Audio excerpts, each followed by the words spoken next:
Just before we get started, have you seen Penny Haslam speak? She's an award-winning motivational speaker from the UK who talks about communication and confidence.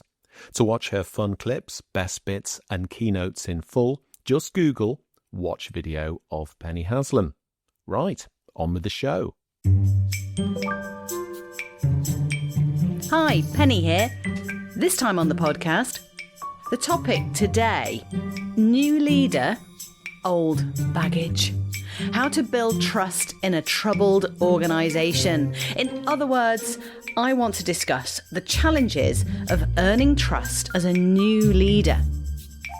So your organisation might have been through challenging times, and how that shows up, we know, conflict, a toxic environment, low-lying toxic environment, burnout, maybe even surly silence. Now, it might be that you're a new leader in an organisation that's new to you, or it might be that you're a new team leader and that team has got history and you've got to fix it, right? So are you arriving in a less than ideal circumstance, essentially? So I have got some ideas to help that new leader, and it might be you, perhaps a new CEO or team leader. And crucially, if you're one of those people around them, how you and your team might be able to support that transition, if you're up for the job, that is. And by the way, this is based on an article I wrote recently for HR magazine about changing government and prime ministers and that kind of thing. So if you'd like to read that, just Google it, bit famous in the media. Okay, let's get into it. I've got 5 great and very practical ideas to help you today. Number 1, so you're a new leader or you're helping a new leader. Help them read the room, first of all. So what do I mean? Pause. Take a breath. A new person, a new leader will naturally want to arrive with lots of energy, to project confidence and a clear sense of direction, all the good stuff, right? Show leadership. But that's no bad thing, but there is a danger, okay? Because too much certainty too soon can make it look as though you've not understood what people have been through. So you're not acknowledging the past. Really important to read the room. So, look for an honest answer. Ask someone, give me an honest, transparent, candid version of events. Read the room through, maybe giving that leader a new perspective on what they're seeing in front of them.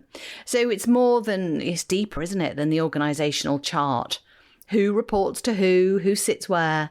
It's how the place actually feels. And it might take a while to pick up on that, especially if you've got that kind of surly silence going on. So thinking about what people are worried about, what they're tired of hearing about, what do they roll their eyes at, and where has their trust taken a bit of a bashing in the past. Now that past might be the last year, or it might be the last 5 or 10 years. So if you encompass a lot of built up challenge for individuals and their teams, then think on, read the room. So maybe there was promises made, but never delivered, that kind of thing. Or maybe there was a lot of talk at senior leadership level and above about, the new way of doing things, the new vision, but you never really felt it, or you didn't feel it soon enough. And still, you're looking at your watch going, it's been 12 months now. You've been talking about this change, but I haven't felt it. And we're still working with the old stuff. So arms folded, lips pursed, eyes rolled, right? So you probably know answers to this already. You've probably got a hunch of what's been going on, or you've been given a steer. So what I'm getting at is point 1, don't jump in. Take time to understand and read the room before you start talking about the future. So, people are much more likely to be in tune with you if you have acknowledged their past and you've shown empathy about it. You can't solve the past. No one's asking you to, really. But at least if you acknowledge it and have sympathy, I think, for it and the kind of challenges. So you'd be surprised how many leaders fail to do this and are really keen to take action. So next, number 2. Second point, give them ham. H-A-M, give them ham. What's that, I hear you ask? Ham is heart and mind. So this could be woven into the first speech you deliver, the first email, the first town hall. Anything you say is going to be picked over like a cold buffet at a wake. People are keen to see where the threat is. They don't want to just listen to what you've got to say. They'll be listening, sure, but then second guessing what it all might mean for them, for individuals. So that's the minds and the hearts. So the mind is the information. The heart is what it feels like. Are there restructures? Are there efficiency drives? Are there job losses?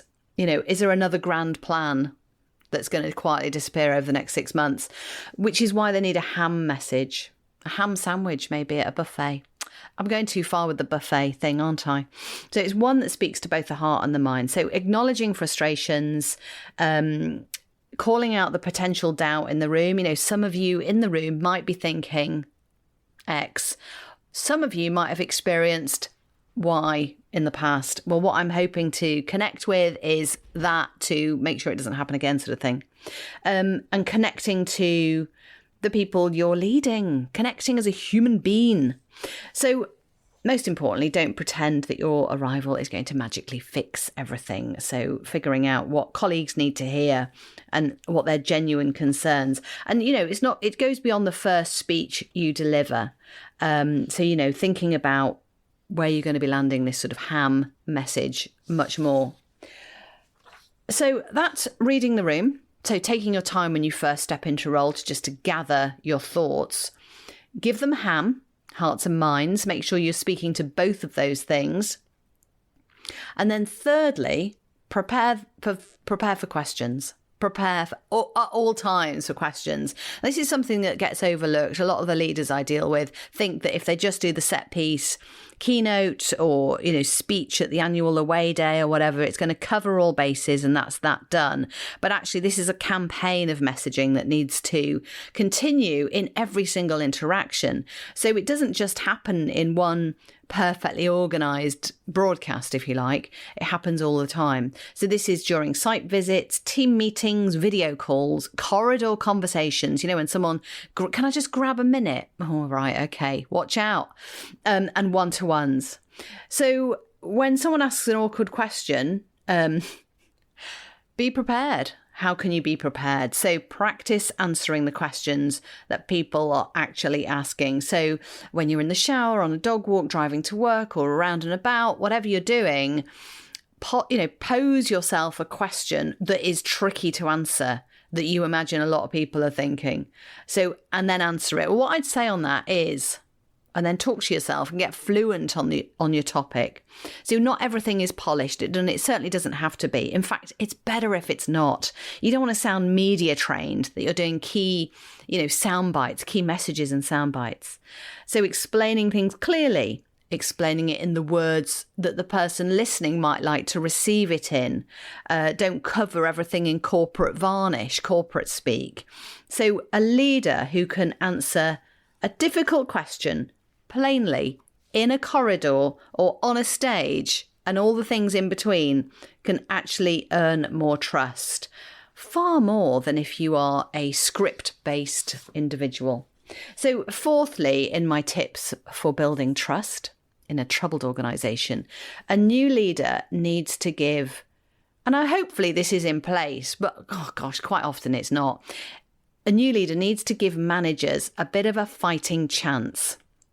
So these are the cascaders, the managers who are going to be involved in these conversations, with your new ideas and your mission and your vision and how you're going to help this organisation turn around or improve and reach its goals. The managers are the ones who are going to be cascading your information and having these conversations long after you've done the announcement. So, it's awful, really. I see a lot of and meet a lot of managers who are on the edge of burnout. They are dangerously close to it. They're fed up because they've got pressure from above to deliver. They've got pressure from below to lead and manage and have all the answers. They're expected to reassure their teams on an emotional basis as well as a practical, logistical, productive basis.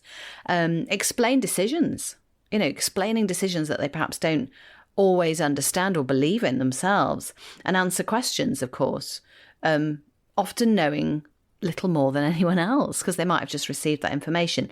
So you can do them a favour and you can really help yourself out here by giving managers clear messages so they can communicate them before that pressure comes in, explaining what's been decided and crucially what hasn't been decided, right, or what's still being dealt with or, wrestled with. And explain to them what they should say when they genuinely don't have the answers. So you've got to trust them to communicate in their own way. Don't give them a script. And I've worked with one client memorably who'd been handed a script that he then needed to use as a basis for all of his information for his team. And it was a computing firm. And he had a lot of technical details. So we managed to get the technical stuff out. That was quite easy. But the corporate speak around it was really jargon. And I said, do you know what this means? Can you, just explain it as if we're down the pub and you're trying to convince me? And he said, no, I really can't. I'm really struggling. So he ended up sounding as wooden as the messaging on the page, which has been written to be read, not to be spoken. So be really aware of that. So trusting people to communicate in their way, don't push another script onto them, but maybe some bullets. They need clarity and they need permission to have an honest conversation with their team and support to do that. So they're actually a brilliant conduit for, feeding back what they're hearing on the ground and what the reaction and the feedback has been. You can do pulse surveys and staff engagement surveys, all you like, but the managers are the ones with the ears on the ground. So, make them your new friends. And then finally, tip number 5, when you're entering a new team or a new organisation and it's all a bit toxic, is to get out there, right? Be more visible. Actually leave your office. In fact, don't go in your office. Don't work from home. That's just, but go and find people. A new leader needs to be visible. So you can't stage manage it. You can do a bit of that, right? A bit of like road show, a bit of, going out and meet and greet. But, it's not a handshaking exercise like a politician because it's all a bit fake and people can spot it a mile off. Staged visibility. It's all a bit political, isn't it? Politician-y. So not photo opportunities, not about those dreadful, carefully managed ask me anything sessions where we know that the comms team has come up with the questions. And it's not saying, oh, my door's always open, because we know it's not. Do I sound bitter? Possibly. Encourage your new leader or yourself to get out and meet people properly. So heading to parts of the organisation you've not yet been to, just walking into environments where you're not expected. So there's not a smell of fresh paint wherever you go, like the royal family or the Prime Minister. A leader I work with a lot is brilliant at this. He even just sort of says, oh, I was having a meeting near your office. So I thought I'd pop in and see how you all were. Right. And that's it. He's actually got a message to deliver, but he does it gently and slowly when people have spoken to him, and he shapes it accordingly. And then he buggers off. It's not a big set piece thing. And, the key to that bit is he wasn't in a meeting nearby. He actually made a point of going to that office to visit them, but made it feel more relaxed for the staff.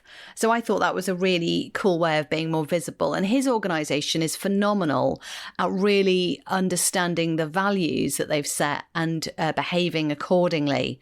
And so, there's a really nice connection between making the effort to be more of a visible leader and the effect that it has, the positive impact that has on the smallest of teams in the most remote places. So really think about this, not just over the next few months, but over the next year, 2 years, 3 years. Be a visible leader.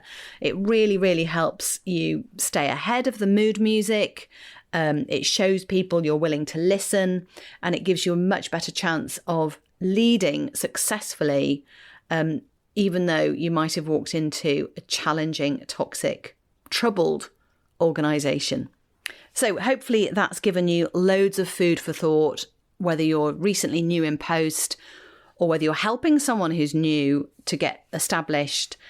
And maybe in the future, when you take up a new job as well, it might be that you're coming into difficult times. I mean, gosh, it's a difficult time at the moment, it seems anyway. So yeah, read the room, take your time, ease in. Number 2, give them hearts and minds, thinking about what they need to know and what they would really enjoy to know, what really help them emotionally. Prepare for the questions, no matter where you are. So posing yourself a question and practicing, giving your managers a fighting chance. And don't forget to be visible. There we go. That'll sort it out. Good luck. Thanks for listening.